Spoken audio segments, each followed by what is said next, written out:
1986년 4월 26일 인류 역사상 최악의 재앙 체르노빌 원전 폭발 사고가 일어났습니다. 이 사고 하나로 인구 5만의 계획도시 프리피아트는 방사능에 완전히 집어삼켜졌고, 방사능은 국경을 넘어 스칸디나비아 반도, 서유럽 전역까지 뒤덮었습니다.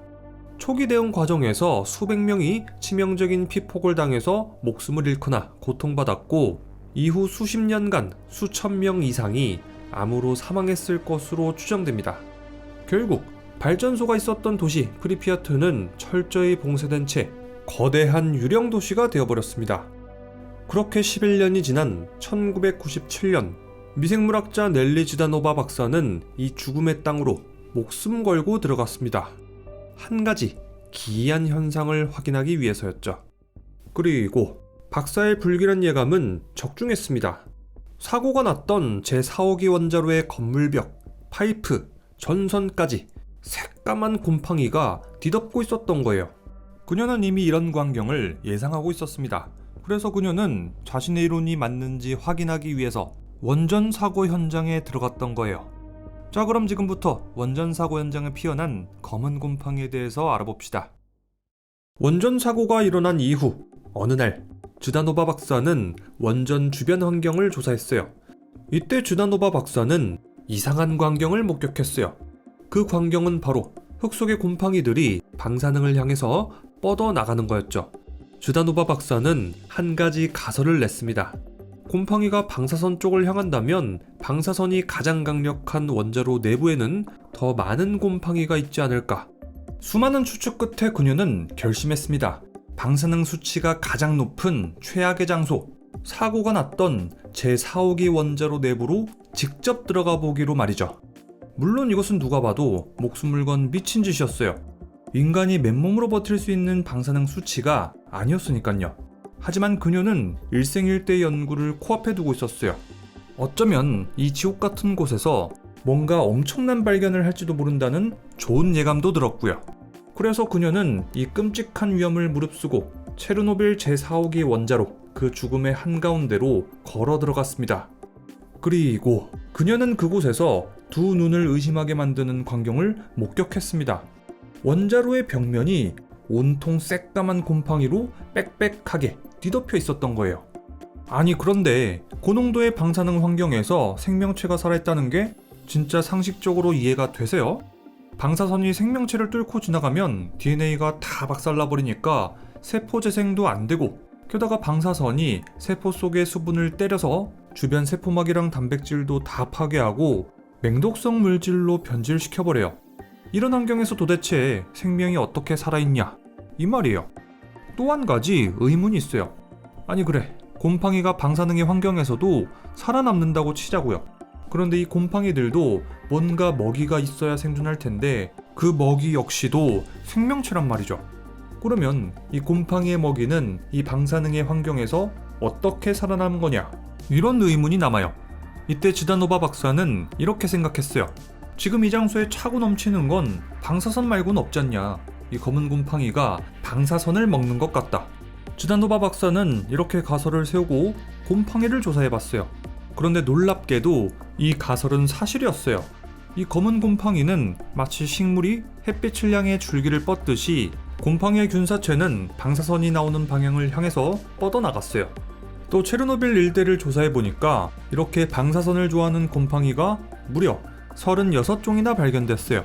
박사는 이 현상에 방사성 굴송이라는 이름을 붙였습니다. 자, 그런데 이 곰팡이들은 대체 무슨 수로 이런 방사선을 먹고 자랄 수 있었던 걸까요? 이 놀라운 생존 비법의 중심에는 우리에게도 아주 친숙한 성분 하나가 숨어 있습니다. 바로 멜라닌입니다. 네, 맞습니다. 사람의 피부색이나 머리카락색을 결정하는 바로 그 멜라닌 말이에요. 우리가 보통 피부에 이 멜라닌이 많으면 어두운 색을 띠게 되는데요. 이 멜라닌의 진짜 역할은 단순히 색깔만 내는 게 아니에요. 태양에서 쏟아지는 무자비한 자외선으로부터 우리 피부를 지켜주는 아주 강력한 천연 보호막 역할을 하거든요. 그래서 상대적으로 멜라닌이 적은 백인분들은 햇빛에 피부가 잘 상하고 보호 능력이 약합니다. 반면에 멜라닌이 풍부한 흑인분들은 이 뜨거운 태양빛으로부터 피부를 훨씬 더 강력하게 방어할 수 있어요. 그런데 체르노빌에서 발견된 이 곰팡이들의 세포벽을 들여다봤더니 이 멜라닌이 아주 꽉꽉 들어차 있었어요. 이 녀석들이 유독 새까만 색을 띠고 있었던 건 바로 이런 이유였죠. 자, 그렇다면 이 곰팡이의 멜라닌은 도대체 어떻게 방사선을 막아내는 걸까? 보통 방패라고 하면 날아오는 총알을 튕겨내는 걸 생각하잖아요. 그런데 이 멜라닌 방패는 방식이 완전히 다릅니다. 방사선이 날아오면 곰팡이는 이걸 튕겨내는 게 아니라 자기 몸속에 복잡한 그물망 같은 구조 속으로 마치 거대한 스펀지처럼 쫙 흡수해버리는 거예요. 그 다음 에너지를 밖으로 못 빠져나가게 가둬버리는 거죠. 그 다음 멜라닌은 청소 능력까지 발휘해요. 곰팡이가 방사선을 맞으면 세포 안에 맹독성 찌꺼기가 생기는데 멜라닌이 이 독성 물질들을 싹 빨아들여서 다시 안전하고 얌전한 상태로 되돌려놔요. 아주 완벽한 이중 방어 시스템인 거죠. 또 한 가지 놀라운 연구 결과도 있어요. 2007년 알버트 아인슈타인 의과대학의 핵과학자 예카테리나 다다초바는 곰팡이들이 방사선 환경에서 성장 속도가 10%가 더 빨라진 것을 확인한 거예요. 다다초바 박사는 식물들이 빛으로 광합성을 하듯이 곰팡이는 방사선 에너지를 대사 활동에 적극적으로 써먹는다 라고 설명했어요. 다다초바는 이 과정을 방사선 합성이라고 명명했습니다. 다만 과학계에서는 아직 이 방사선 합성을 완벽하게 증명된 기정사실보다는 유력한 가설 단계로 보고 있어요. 멜라닌이 어떻게 방사선을 성장 에너지로 바꾸는지 그 정확한 분자 메커니즘을 찾고 있는 중이고, 또 체르노빌의 모든 검은 곰팡이가 똑같이 방사선을 향해서 자라는 것은 아니라는 샌디아 국립연구소의 연구 결과도 있기 때문이에요. 자, 생명체에겐 사신이나 다름없는 이 끔찍한 방사선을 견디는 것도 모자라서 아예 밥으로 삼아버리는 이 미친 곰팡이의 능력, 이 소식을 듣고서는 그 누구보다 열광한 사람들이 있습니다. 바로 우주의 진심인 나사의 과학자들이에요. 우주 비행사들이 지구 밖으로 나갈 때 가장 무서워하는 게 뭔지 아시나요? 외계인? 아닙니다. 바로 우주 방사선이에요. 이 우주 방사선은 태양풍이나 초신성 폭발로 날아오는 초고에너지 입자 폭풍이에요. 이게 얼마나 센지 무거운 납덩어리조차 뚫고 들어와서 우주 비행사들의 DNA를 박살내버립니다. 그래서 나사는 2018년 기가 막힌 실험을 하나 했습니다. 체르노빌 원자로에서 가져온 이 검은 곰팡이를 국제우주정거장으로 쏘아올린 거예요. 야, 너 체르노빌에서도 잘 살았지? 그럼 이번에는 우주방사선도 한번 버텨봐라 하고 말이죠. 결과는 어땠을까요? 이 곰팡이는 죽기는커녕 물 만난 고기처럼 아주 미쳐 날뛰었어요. 우주방사선을 팍팍 맞더니 지구에 있을 때보다 무려 1.21배나 더 빨리, 더 무성하게 자란 거예요. 그런데 진짜 대박은 따로 있었습니다.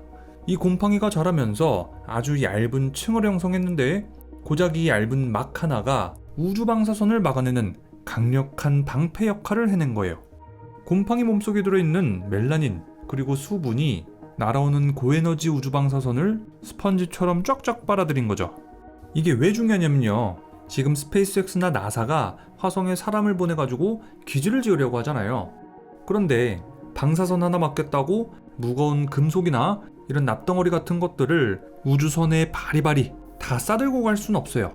무게가 더 무거워질수록 로켓 쏘는 비용은 급격하게 상승하거든요. 나사의 과학자 말 맞다나 거북이가 자기 등껍질을 짊어지고 우주로 가는 꼴인 거예요. 그래서 나사 연구진은 아예 이 체르노빌 곰팡이를 이용해서 균사체 건축이라는 걸 연구하고 있어요. 지구에서 무거운 철근을 가져갈 필요 없이 그냥 이 곰팡이 씨앗만 챙겨서 화성에 가는 거예요. 그 다음 여기서 곰팡이를 배양해서 집도 짓고 가구도 만드는 거죠. 심지어 만약에 벽에 상처가 난다면 자기가 알아서 다시 자라나는 자가 재생형 방패가 될 수도 있어요. 진짜 기가 막히겠죠? 자, 이 곰팡이는 우주 진출용뿐만 아니라 다양한 용도로 응용되고 있어요. 첫 번째, 방사능 청소부예요. 원전 사고가 난 지역이나 골치 아픈 방사성 폐기물 처리장에 이 곰팡이를 투입하는 거예요. 이 녀석들이 방사선을 뿜어내는 오염 물질들을 스펀지처럼 쫙쫙 빨아들여서 자기 몸속에 가둬버리잖아요. 그러니까 이 녀석은 아주 친환경적이고 효율적인 살아있는 방사능 진공청소기가 되는 거예요. 두 번째, 의료용 방사선 보호제예요. 우리가 암을 치료하다 보면은 방사선 치료를 받으면은 정상세포까지 다 망가져서 부작용이 엄청 심하잖아요. 그래서 과학자들은 이 곰팡이의 멜라닌을 추출해서 약이나 주사제로 만드는 연구를 하고 있어요.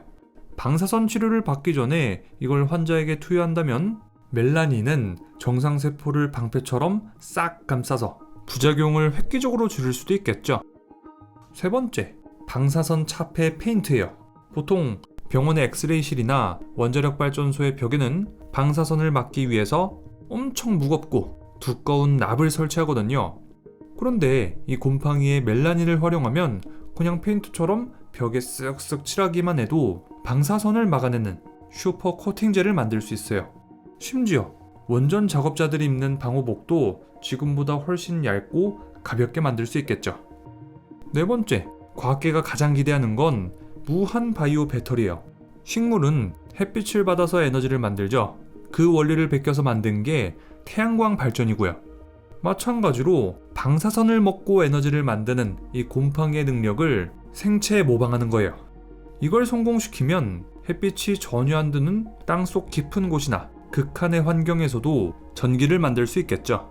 이게 잠재력이 꽤나 큰 게 우리가 쓰는 배터리나 전자기기는 우주나 원전 같은 데서 방사선을 한번 맞으면 금방 고장나 버리거든요. 그런데 이 멜라닌 배터리는 오히려 방사선을 빨아들여서 스스로 무한 충전을 해버려요. 자가 발전기가 되는 거죠. 자, 그래서 이 배터리를 우주선 부품으로 사용하면 영구 배터리가 되는 거예요. 물론 이게 지금은 스마트폰 하나도 제대로 충전을 못하는 수준이라고 해요. 그래도 멜라닌 배터리가 계속 발전한다면 혹시 모르죠. 인류의 에너지 역사를 바꿀지도요. 자, 이렇게 해서 체르노빌 원전에 피어난 검은 곰팡이에 대해서 알아봤습니다. 체르노빌 원전 사고는 인류 역사상 최악의 원전 사고로 기억되죠. 그런데 역설적으로 이곳에서 위험한 방사능의 환경으로부터 인류를 지켜줄지도 모르는 방패 같은 녀석을 발견했어요. 어쩌면 이 곰팡이는 훗날 인류가 저 깊은 우주로 첫 발을 내디딜 때 가장 필요한 녀석이 될지도 모르겠어요. 그럼 지금까지 리뷰형이었습니다.